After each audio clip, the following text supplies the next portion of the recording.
صلی اللہ علیہ وآلہ وسلم آپ کی یہ تمنا مبارک ہوتی تھی کہ دہیہ قلبی مشرف باسلام ہو جائے،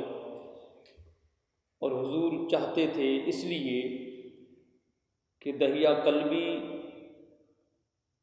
کے ماتحت اور اس کے زیر اثر تقریباً 700 آدمی تھے۔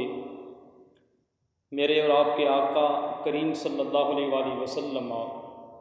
آپ چاہتے تھے کہ اگر دہیہ قلبی مسلمان ہو گیا تو اس کے ساتھ جتنے بھی لوگ ہیں وہ سارے کے سارے مشرف باسلام ہو جائیں گے۔ تو آپ صلی اللہ علیہ وآلہ وسلم نے دہیہ قلبی کے لیے آپ نے دعا فرمائی اور اللہ کے حضور عرض کی، اللہم ارزق دہیۃ القلب الاسلام، اے اللہ دہیہ قلبی کو اسلام لانے کی توفیق عطا فرما۔ ادھر اس کے دل میں اللہ رب العزت نے جب حضور علیہ الصلاۃ والسلام نے دعا مانگی تو اللہ نے اپنے پیارے حبیب علیہ الصلاۃ والتسلیم کی دعا کو شرف قبولیت سے نوازا، اور ادھر میرے رب نے دہیہ قلبی کے دل میں اسلام اور بانی اسلام کی محبت کو ڈال دیا۔ وہ در مصطفیٰ صلی اللہ علیہ وآلہ وسلم کی طرف اسلام قبول کرنے کے لیے آ رہے ہیں، تو حضور علیہ الصلاۃ والسلام کی بارگاہ میں اللہ رب العزت نے جناب جبرائیل امین کو بھیجا، فرمایا محبوب صلی اللہ علیہ وآلہ وسلم ہم نے آپ کی دعا کو قبول کر لیا ہے، اور ان قریب دہیہ قلبی تمہارے پاس اسلام لانے کے لیے، کلمہ پڑھنے کے لیے، مشرف باسلام ہونے کے لیے آ رہا ہے۔ چنانچہ دہیہ قلبی رسول کریم صلی اللہ علیہ وآلہ وسلم کی بارگاہ میں حاضر ہوا۔ فلما دخل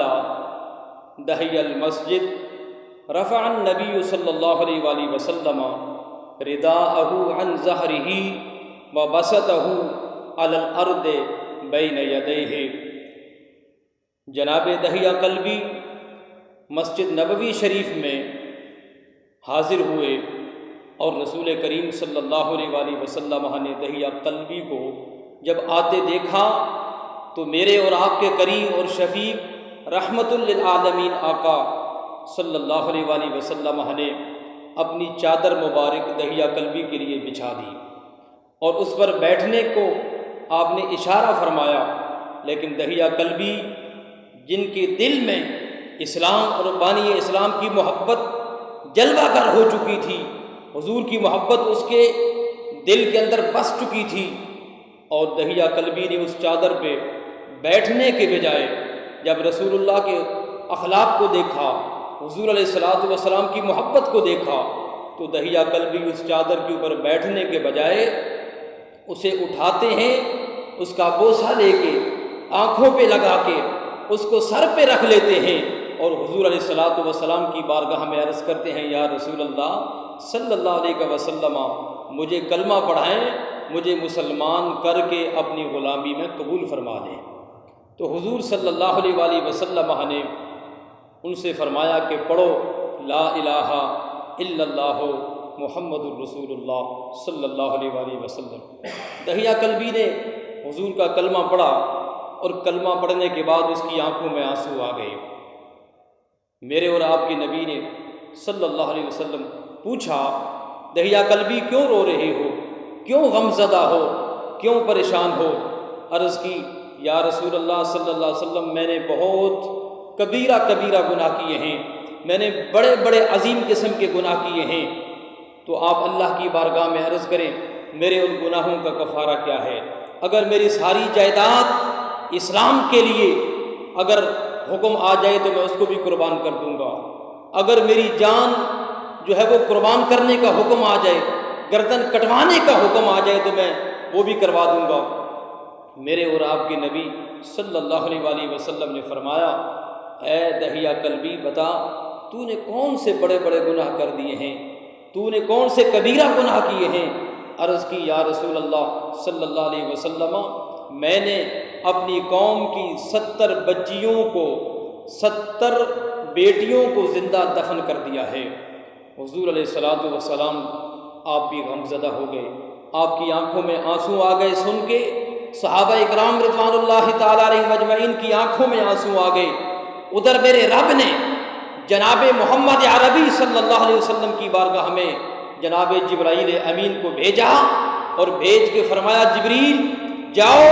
میرے حبیب کی بارگاہ میں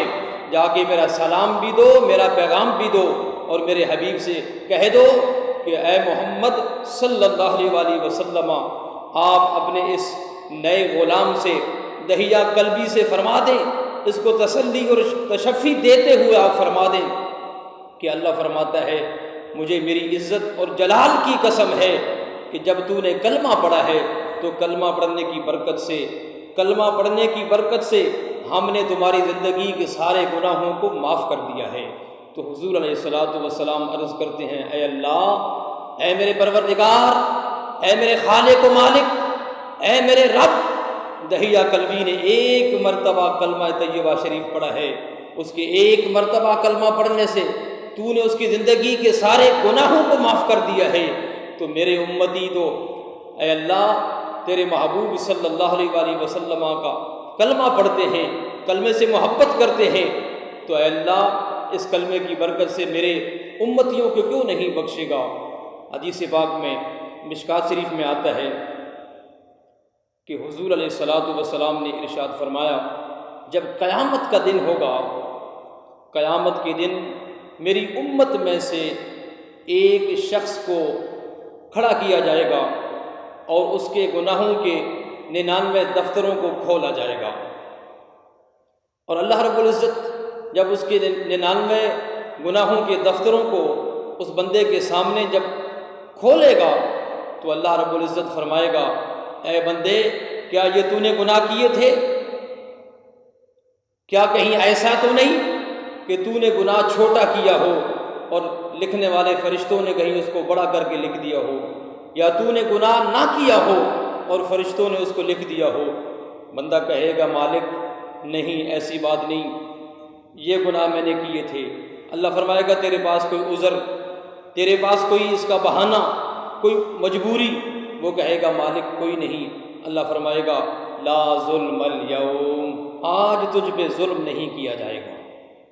اللہ فرمائے گا تیری ایک نیکی ہمارے پاس ہے،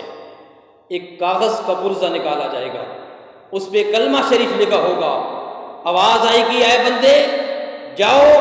اس کا وزن کروا کے لے آؤ۔ وہ کہے گا اے پروردگار، اے میرے مالک، اتنے بڑے گناہوں کے دفتر،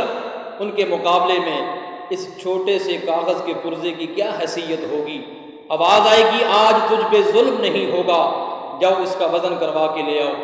جب وزن کروایا جائے گا تو گناہوں کے دفتر ایک پلڑے میں رکھے جائیں گے، اور وہ ایک نیکی والا جو کاغذ کا ٹکڑا وہ دوسرے پلڑے میں رکھا جائے گا۔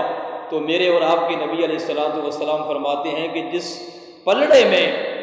وہ کاغذ کا ٹکڑا جس پہ کلمہ شریف اس کا پڑھا ہوا لکھا ہوا تھا وہ اس پہ رکھا جائے گا تو وہ پلڑا جو ہے وہ بھاری ہو جائے گا، اور گناہوں والا پلڑا جو ہے وہ ہلکا ہو جائے گا۔ تو حضور علیہ الصلوۃ والسلام نے فرمایا اللہ کے نام سے وزنی کوئی شے نہیں ہو